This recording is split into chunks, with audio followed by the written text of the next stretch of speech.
अस्सलाम वालेकुम ladies and gentleman and welcome back to another episode of sports Baithak. और final सब ने देख लिया, पाकिस्तान लॉस्ट।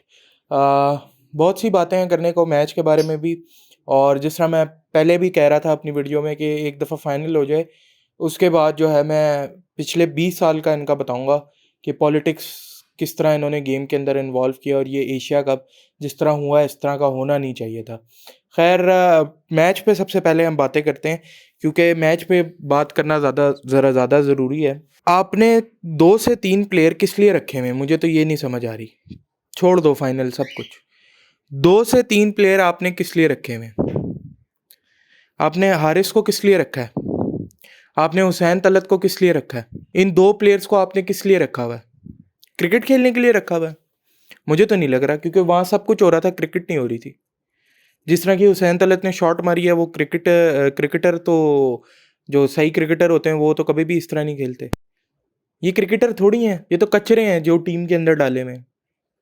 मोहम्मद हारिस जो बाबर आजम का कोच बना हुआ था, जी इसको इस तरह खेलना चाहिए उस तरह खोलना चाहिए।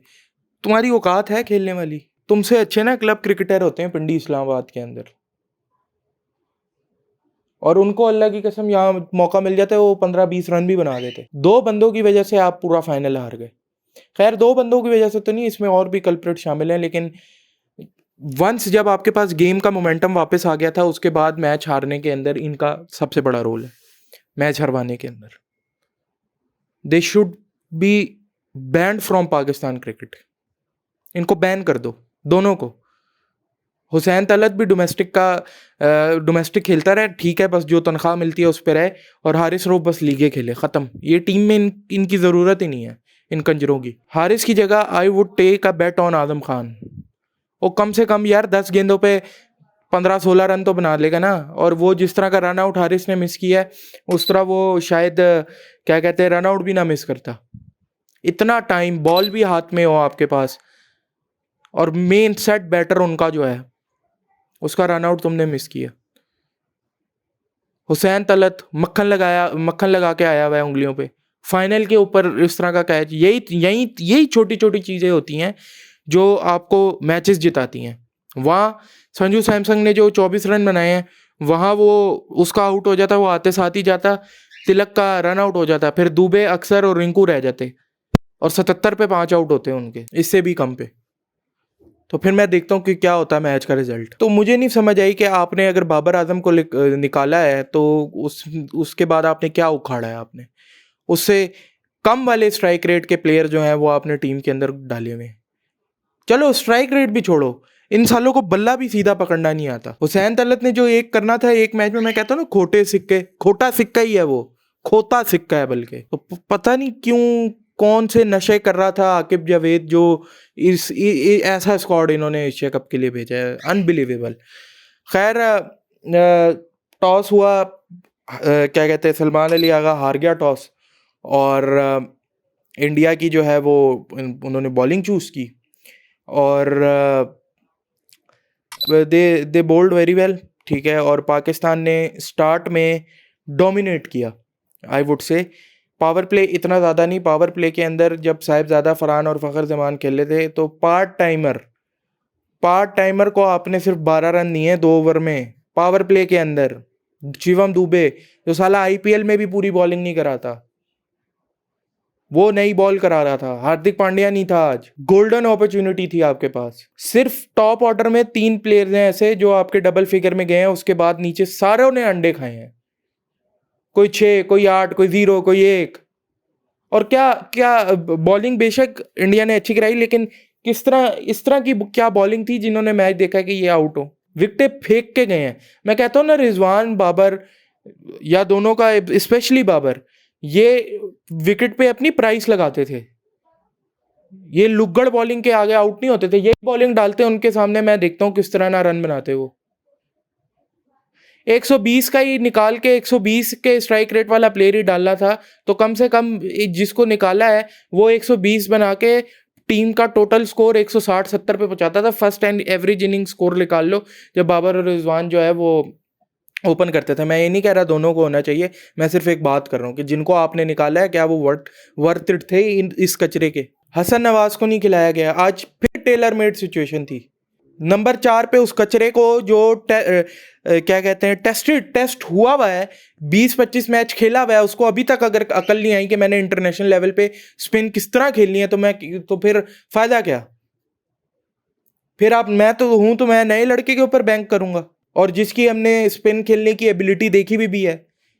सिर्फ एक ट्राई सीरीज गंदी गई थी ना, और शुरू का एशिया कप गंदा गया था, वो तो सारे प्लेयरों का कप्तान साहब का गंदा गया है पूरा एशिया कप। वो बाहर बैठता, क्यों नहीं बैठा? आपने नए लड़के को बिठा दिया। पता नहीं क्या डिसीजन लेते हैं ये माइक हेजमैन, और ये लीगों वाला माइंडसेट, ऑलराउंडर घुसा के, टॉप ऑर्डर के बैट्समैन पूरे मिडिल ऑर्डर के अंदर घुसा के हम जो है जी टूर्नामेंट जीतेंगे। तो आपका ये, चलो फिर भी बेहतर हाल हुआ है, फाइनल खेल लिया, इससे भी बुरा हाल होता। इसके अंदर शुक्र करो ऑस्ट्रेलिया न्यूजीलैंड नहीं है, एशिया कप है ये। खुदा ना खास्ता वर्ल्ड कप में ये टीम ले गए ना, तो ये पहले राउंड में बाहर होगी। 130 पे एक आउट था, या 115-13 पे, और 147 बनाया। अगली 9 विकेटें ताश के पत्तों की तरह बिखरी हैं, जो मैं इंडिया के बारे में कह रहा था। और वो भी बिखर गए थे, इंडिया वाले भी बिखर गए थे। आपने आउट किए ही नहीं। आपको वो कैच दे रहे हैं, आप कैच छोड़ रहे हो, नहीं मैं नहीं पकड़ूंगा।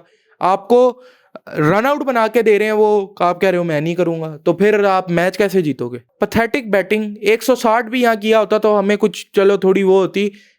बिल्कुल ही पथेटिक बैटिंग। अगर आपको 13 ओवर में आपने 112-13 स्कोर किया हुआ है, तो आपको पता लग गया कि यार पिच कैसी है, ठीक है। खास तौर पे फखर जमान, जिस तरह की वो शॉट खेल के आउट हुआ है, he is the most senior player in the team. उसकी रिस्पॉन्सिबिलिटी बनती थी कि वो गेम को एंड करे वहां से, इतनी बॉलें खेलने के बाद। बहुत क्रूशल स्टेज पे गंदी बॉल पे विकेटें देके गए हैं ये सारे। जब 112-113 स्कोर आपने 13 ओवरों में बना लिया था, और आपको रियलाइज हो गया था कि यार ये पिच में कोई है या बॉल उस तरह नहीं आ रही, तो आप 160-170 ही टारगेट करते, तो क्या पता आप बना लेते।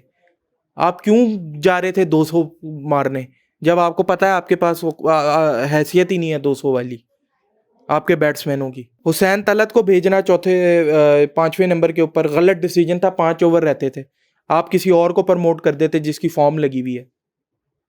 एक बॉल नवाज को खेलने नहीं दी लास्ट 3-4 ओवरों में, इन्होंने घुमाते घुमाते आउट हुए हैं सारे। कप्तान साहब से खुद रन नहीं हो रहे, टॉस के लिए सिर्फ रखा हुआ है, वो भी हार जाते हैं। तो कब तक आप अपनी कप्तानी पे खेलोगे? अच्छा, आप अगर कैप्टनसी पे खेल रहे हो ना, चलो ठीक है, हमारे पास एग्जांपल मौजूद है, प्रेसिडेंट मौजूद है, कि आपने प्लेयर्स ऐसे देखें जो कैप्टनसी के ऊपर खेलते हैं।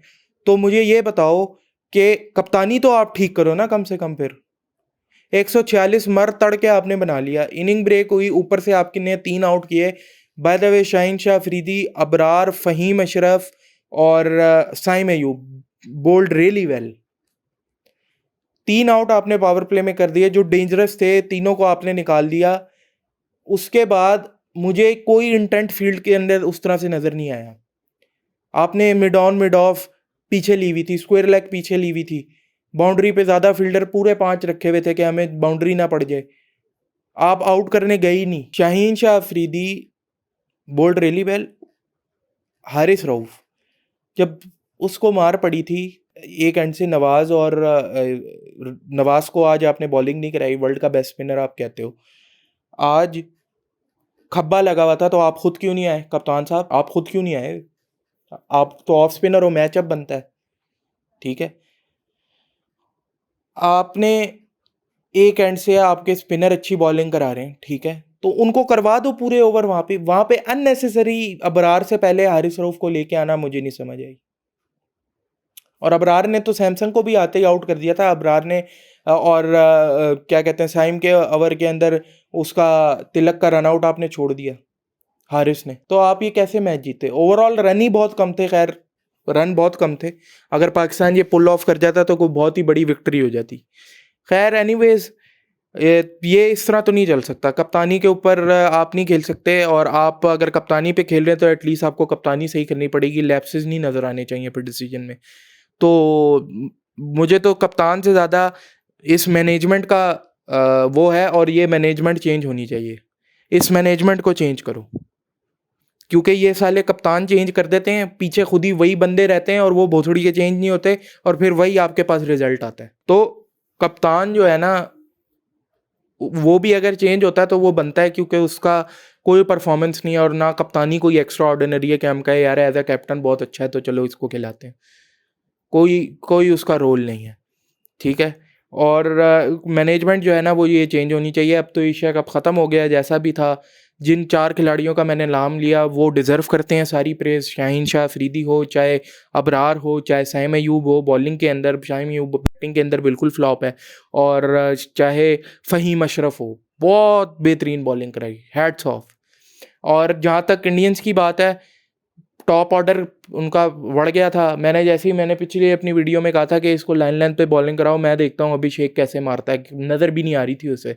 फ़हीम अशरफ से वो आउट हुआ, बेहतरीन बॉल उसने कराई, स्लोअर बॉल कराई।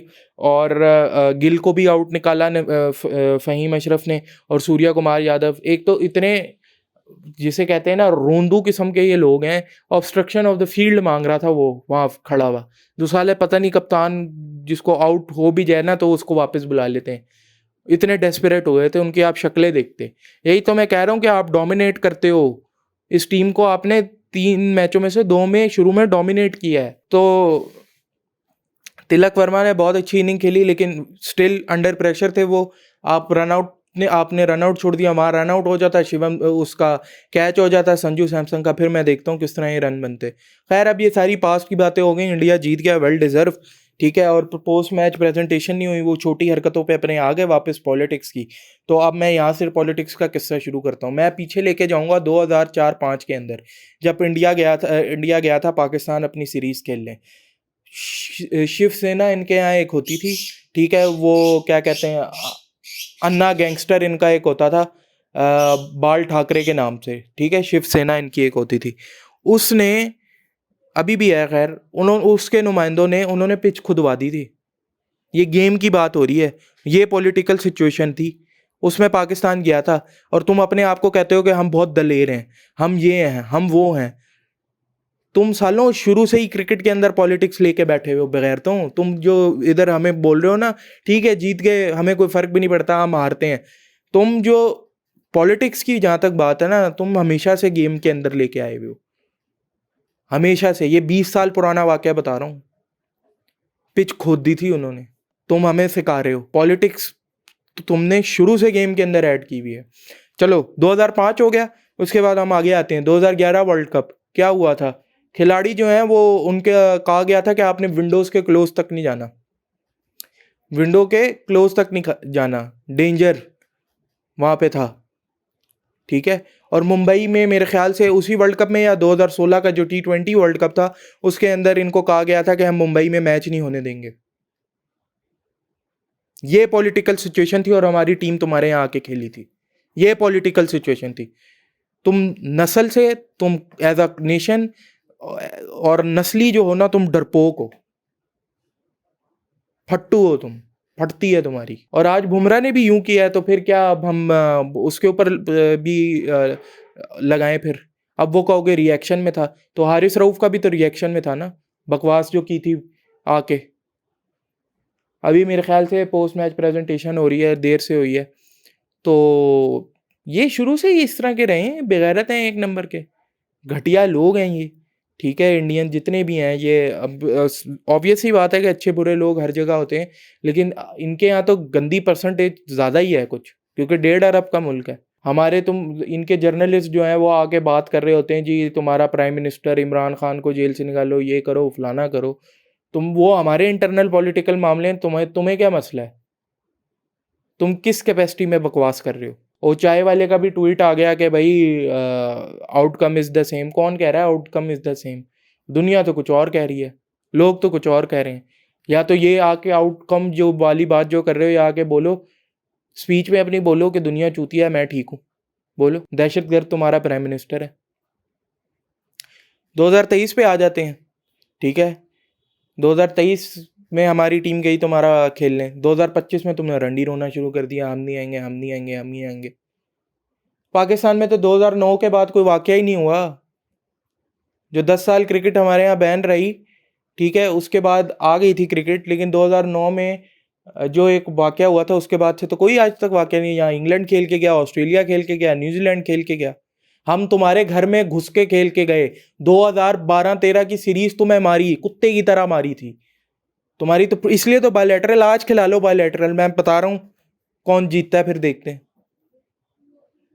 बेशक जितना मर्जी स्किल का डिफरेंस हो। तो ये कौमी फट्टू है, ठीक है। 2005 से 2020 तक काउंटलेस वाकयात हैं जिसके अंदर इनके मुल्क ने, इन लोगों ने पॉलिटिक्स घुसाई है। 2016 का आई थिंक वो वर्ल्ड कप था जिसके अंदर इन्होंने चेंज किया था, पूरा वेन्यू चेंज कर दिया था। पिच तुम्हारे यहाँ खुदती है, सारी हरकतें तुम्हारे यहाँ होती है, और फिर तुम बातें दिलेरी के करते हो। इतने दिलेर हो तो आओ खेलो यहाँ पे फिर। और नहीं चाहिए, नहीं चाहिए, ठीक है, नहीं होती बायलैटरल, नहीं हो रही, हम यहाँ पे कोई मरा नहीं जा रहा, ठीक है। अगर खेल आज भी इस वक्त टाइम पे भी एशिया कप जब हो रहा था तो कौन जीतता कौन हारता यहाँ पे कोई मैटर नहीं कर रहा था लोगों को। अगर हम इंडिया से खेलते या ना खेलते, कोई इस एशिया कप के अंदर मैटर नहीं कर रहा था। तुम्हारे यहाँ रंडी रोना मचा हुआ था ज़्यादा। तो पाकिस्तान क्रिकेट के अंदर बहुत मसाइल हैं, ठीक है, और वो हमें 2026 के एशिया कप से पहले सॉर्ट आउट करने, वर्ल्ड कप से पहले सॉर्ट आउट करने। 2-3 नेसेसरी चेंजेस हैं, जैसे बाबर आजम की टीम में इंक्लूजन, नसीम शाह की इंक्लूजन, और साथ ही साथ आपका जनाब अली जो है वो कप्तान की कप्तान चेंज उसके ऊपर कंसिडरेशन, और जो आपकी मैनेजमेंट है उसके ऊपर कंसिडरेशन होनी चाहिए।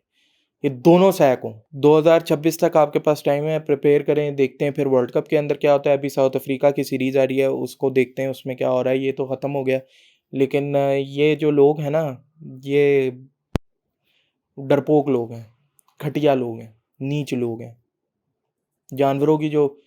छोड़ो यार, अगली वीडियो में मिलता हूँ, तब तक के लिए अल्लाह हाफिज़।